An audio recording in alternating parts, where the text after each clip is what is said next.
بسم اللہ الرحمن الرحیم، الصلاۃ والسلام علیک یا رسول اللہ وعلی آلک و اصحابک یا نور اللہ۔ آج کی ویڈیو میں ایک بہت سینسٹیو میٹر میں ڈسکس کر رہی ہوں۔ بیکاز آف دا انٹرنیٹ کی وجہ سے، سوشل میڈیا کی وجہ سے اور ہماری لائف اسٹینڈرڈ کی وجہ سے ہم گناہوں کی طرف بہت ملوث ہوتے جا رہے ہیں، اسپیشلی نیو جنریشن، اور بہت سارے لوگ جو ہیں گناہوں سے بچ نہیں پا رہے ہیں۔ انٹرنیٹ کا نشہ یا دوسرے نشوں میں، یا لڑکے لڑکیوں سے، لڑکیاں لڑکوں سے بات چیت میں، مطلب کسی قسم کی کوئی باؤنڈریز لمیٹیشن نہیں رہی ہیں، گناہوں میں دن اور رات گزر رہے ہیں۔ تو کافی سارے میسیجز ریسیو ہوئے پرسنلی بھی، تو اس حوالے سے آج ایک وظیفہ بتا رہی ہوں، ایک عمل بتا رہی ہوں۔ اس کا بہت بہترین رزلٹ ہے، میں نے پہلے بھی 2-3 لوگوں کو بتایا، انہیں بھی بہت فائدہ ہوا۔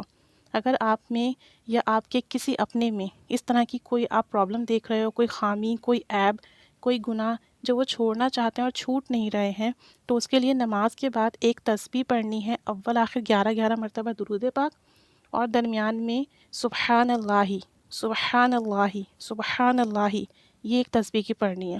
اور اس کے بعد اللہ عز و جل سے دعا کرنی ہے کہ یا اللہ تو ہر عیب سے پاک ہے، اور تمام تعریف اور بڑائی تیرے ہی لیے ہیں، اور مجھ میں یہ عیب پیدا ہو گیا اور میں اس سے بچ نہیں پا رہا ہوں، تو میری مدد فرما، اس عیب کو ختم فرما دے اور میرے گناہ کو نیکیوں سے بدل دے، میرے دل کو پاک کر دے، میرے دل کو روشن فرما دے۔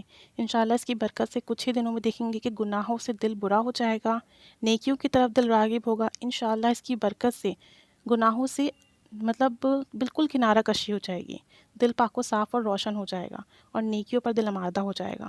تو صرف اور صرف ایک تسبیح پڑھنی ہے، چاہے تو ہر نماز کے بعد پڑھ لیں، چاہے تو صبح شام پڑھ لیں، خود پڑھ لیں اپنے لیے، اور اپنے اوپر دم بھی کریں۔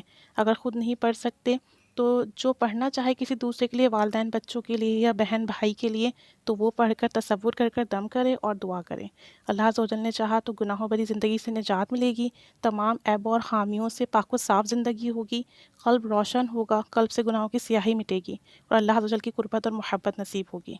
اللہ تعالیٰ سے دعا ہے کہ وہ ہم سب کو گناہوں اور عیبوں سے پاک و صاف زندگی عطا فرمائے، اپنی نافرمانی سے بچائے۔ الصلاۃ والسلام علیک یا رسول اللہ وعلی آلک و اصحابک یا نور اللہ۔ آمین بجاہ النبی الامین صلی اللہ علیہ محمد صلی اللہ علیہ وآلہ وسلم۔